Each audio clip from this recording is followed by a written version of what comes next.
said in your testimony that 15 million Americans would lose their health care. Do you stand by that statement? That is what the CBO said. Do you know what an American is? Do you know what an American is? Do you know what an American is? CBO no, that is not what the CBO said. Do you know what an American is? Absolutely what the CBO said. So when the CBO said that millions of, even in that nonsense statistic you gave, that included health care for non-Americans. Welcome back to Freedom Forge, the channel where we stand for faith, freedom, the Constitution, and the belief that government officials should be held accountable for every word they say.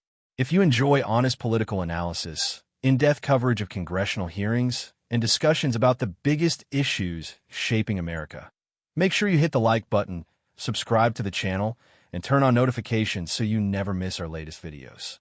Today's hearing focused on America's healthcare system, rising medical costs, insurance transparency, government policy, and the responsibility of witnesses who testify before Congress. But what began as a discussion about health care spending quickly turned into one of the most explosive confrontations of the hearing when Congressman Randy Fine openly accused a witness of misleading Congress. The exchange became so heated that committee members argued over House rules, parliamentary procedure, and whether accusing a witness of lying violated congressional decorum. The hearing was even forced into a recess while lawmakers debated whether Representative Fine's remarks should be removed from the official record. The ranking member yields. Now I'll call on Representative Fine from Florida for your 5 minutes of questioning. Thank you, Mr. Chairman. Mr. Woodhouse, do you think it's okay to lie to Congress? I don't know. Are you lying to Congress? All right, I'll take that as a no. You said in your testimony that 15 million Americans would lose their health care. Do you stand by that statement? That is what the CBO said. Do you know what an American is? Do you know what an American is? Do you know what an American is? CBO no, that is not what the CBO said. Do you know what an American is? Absolutely what the CBO said. So when the CBO said that millions of, even in that nonsense statistic you gave, that included health care for non-Americans. So you clearly don't understand what the difference between an American and a foreigner who's getting health care coverage is. Given that you sat here and lied, and I gave you the chance to correct yourself, I'm not interested in anything else you have to say. Okay. And I don't think anyone else in this committee has as well. Your time is done. I will move on. You can shut your mouth. You lied to Congress. Mr. Newman. He's accusing the witness of lying. I am, and I proved that he lied, and I'm moving on with my questions now. Mr. Newman, you testify that for every dollar of care delivered, employers pay $1.30. Mr. Chairman, I demand that the member's words be taken down. He's accusing somebody of lying. He did lie. You want to debate it? He lied. That's not in debate. No one has said. Mr. Chairman, I ask that his words be taken down. He lied. He lied. I gave him the chance to correct it. He chose not to, and it was a lie. It's objectively false, the testimony he gave before this committee. I even asked him, does he know what an American is? Yes, okay. Just pause just a moment. They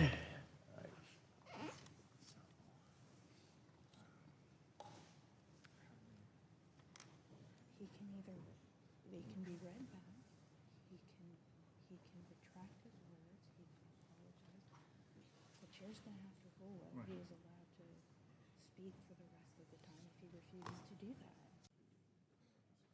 Okay, that's fine. Okay. We can figure this out. Yes.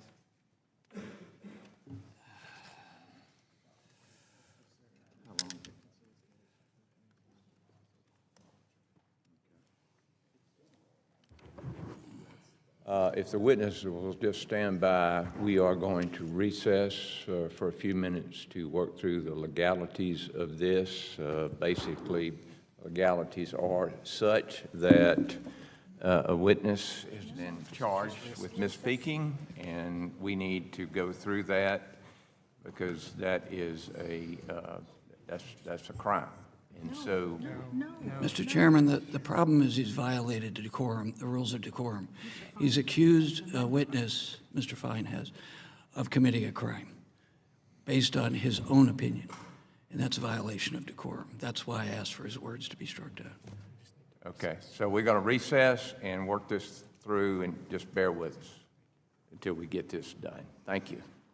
Okay, the committee will reconvene and come to order following our recess. And with that, Mr. Fine will, okay. Well, thank you. Thank you, Mr. Chairman. No, hold on. Oh, ask him to suspend? Yeah, suspend just for a moment.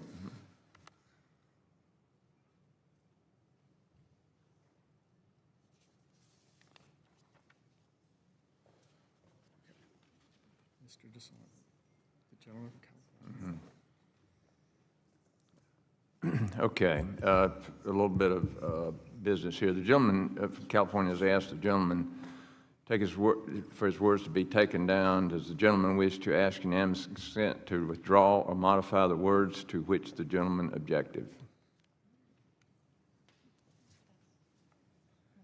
Mr. Fine, do you? No, I'm not taking my words down, so no. Okay. All right, and the chair is prepared to rule in the opinion of the chair. The gentleman's words are in order. Mr. Chairman, I'd like a vote, please. Okay, so we'll take Voice vote. So we'll take a vote. All those in favor, signify by saying aye. Aye. All those opposed, no. No. No? In the opinion of the chair, the ayes have it, and the motion to table is not agreed to, and the gentleman has 3 minutes and 54 seconds remaining. Well, thank you, and I want to thank the ranking member for pointing out that lying to Congress is a crime. I'm going to move on to the questions I was going to ask.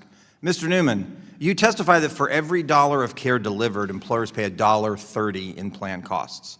Providers receive 80 cents. Could you help us understand what accounts for the remaining 50 cents, or approximately 62.5% of the amount paid to providers? Where in the system are those costs incurred?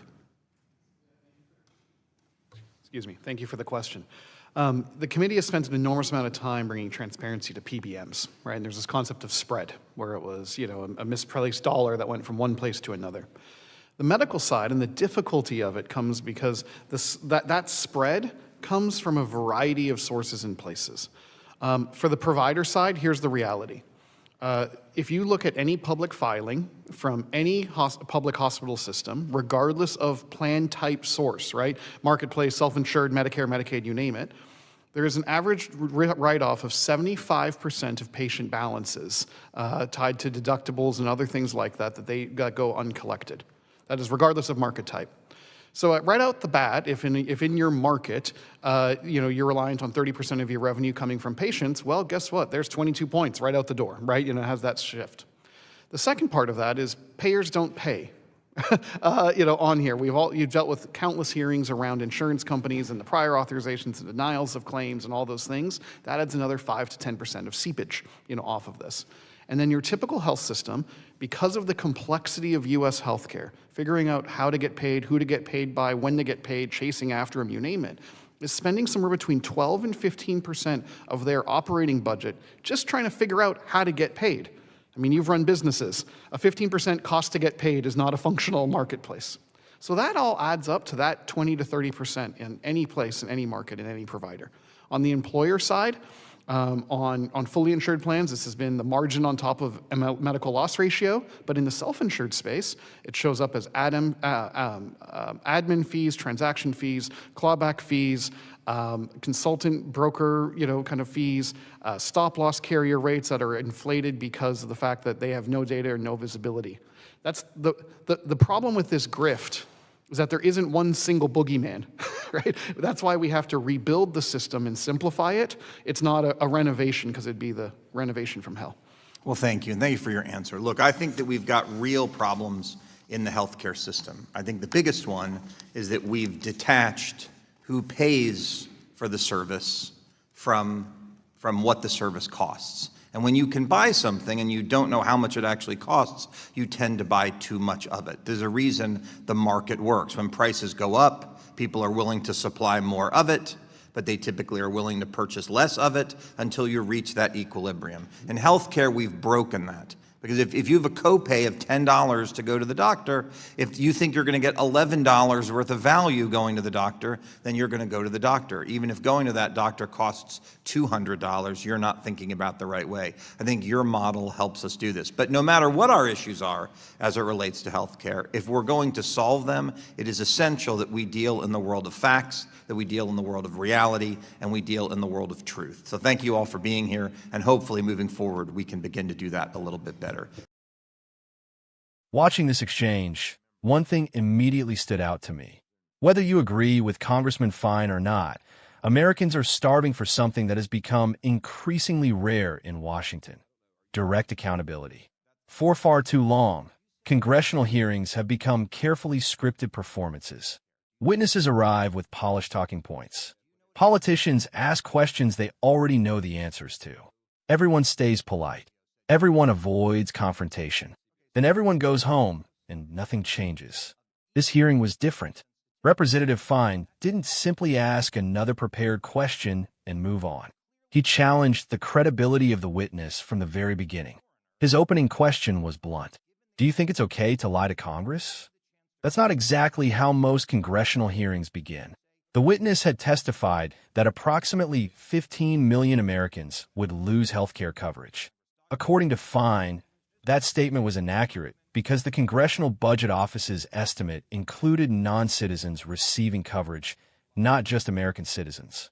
Now let's pause right there because this distinction matters. If a witness tells Congress that millions of Americans will lose health care, but the underlying estimate includes people who are not American citizens, that changes the way many lawmakers and many voters interpret the statistic.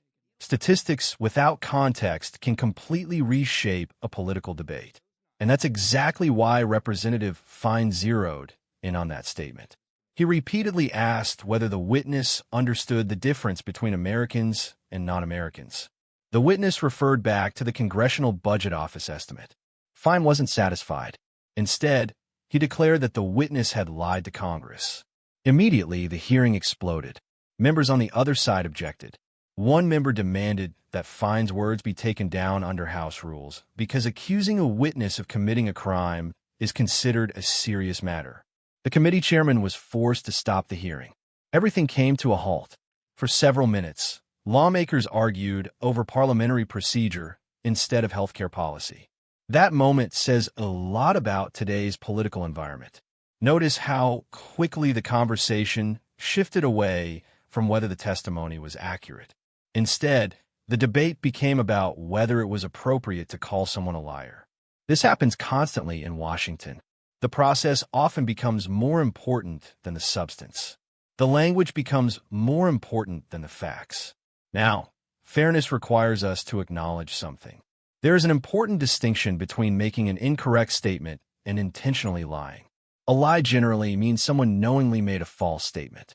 An inaccurate statement could result from misunderstanding, interpretation, or disagreement over definitions. Congress has procedures because accusations of criminal conduct are serious.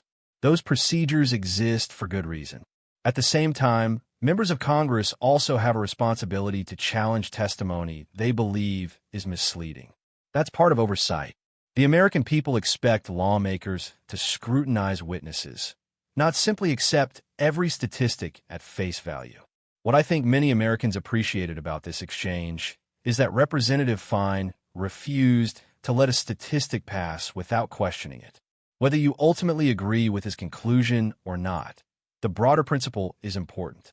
Government decisions affecting hundreds of billions of dollars and millions of people should be based on precise information. Words matter. Definitions matter. Numbers matter. Healthcare is already confusing enough. When politicians or experts use broad numbers without carefully explaining what those numbers actually represent, public trust suffers. After the recess, the committee chairman ruled that Fine's remarks were in order. There was even a vote. His words remained on the record. That decision itself became another major moment. It reinforced the idea that congressional debate can sometimes involve sharp disagreements without automatically removing controversial statements from the record.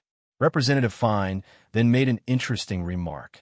He thanked the ranking member for pointing out that lying to Congress is a crime. That line immediately caught everyone's attention. It was both political and strategic. He doubled down instead of backing away.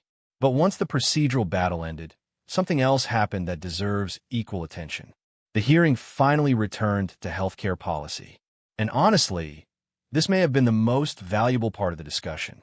Representative Fine questioned another witness about where healthcare dollars actually go. He pointed out that employers spend roughly $1.30 for every dollar of care providers receive. That naturally raises a question every taxpayer and every employee should ask. Where does the rest of the money go?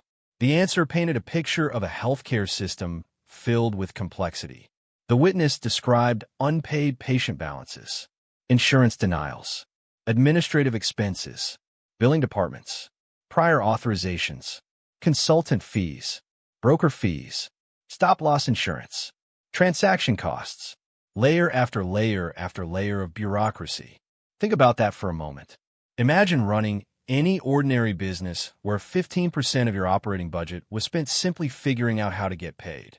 No business owner would call that efficient. No customer would accept that as normal. Yet healthcare has become so complicated that enormous amounts of money disappear into administrative processes before patients ever see the benefit. That's one reason healthcare costs continue rising. The witness argued that there isn't one single villain.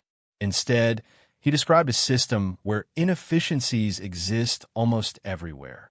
Whether you agree with every part of that assessment, one thing is undeniable. America spends more on healthcare than virtually any other developed nation. Yet millions of Americans still struggle with affordability. Insurance premiums continue climbing. Deductibles continue increasing.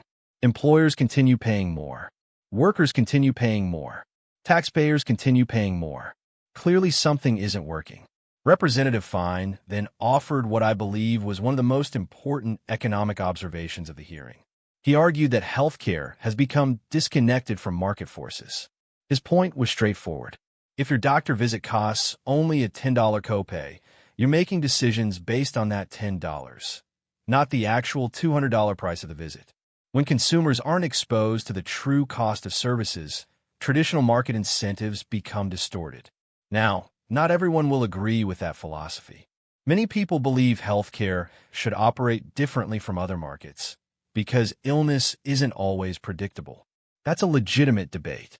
But it's also reasonable to ask whether the current system creates incentives that contribute to rising costs.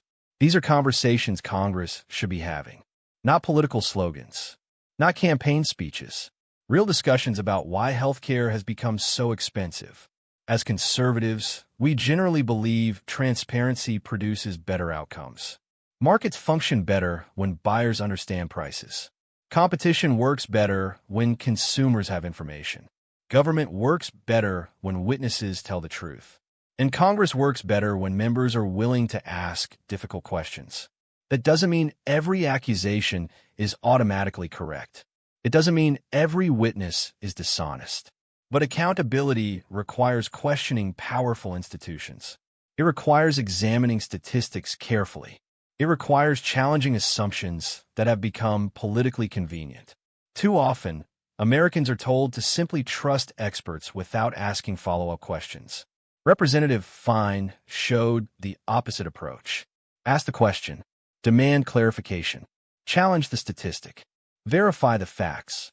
Whether you're talking about healthcare, government spending, border security, education, energy policy, or any other major issue, truth should never be considered optional. At the same time, we should also remember that respectful disagreement strengthens democracy. Strong oversight and serious debate should always be grounded in evidence. The American people deserve arguments supported by facts, not simply louder voices. What struck me most about this hearing is how frustrated many Americans have become. People are tired of paying more for health care every year. They're tired of confusing insurance bills. They're tired of surprise medical costs. They're tired of hearing statistics that seem designed more for political messaging than public understanding. Congress should be the place where those claims are tested, not accepted blindly, not rejected blindly. Tested, verified, explained.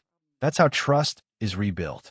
At Freedom Forge, we'll continue covering hearings like this because they reveal something larger than partisan politics. They reveal how government operates. They reveal how decisions are made.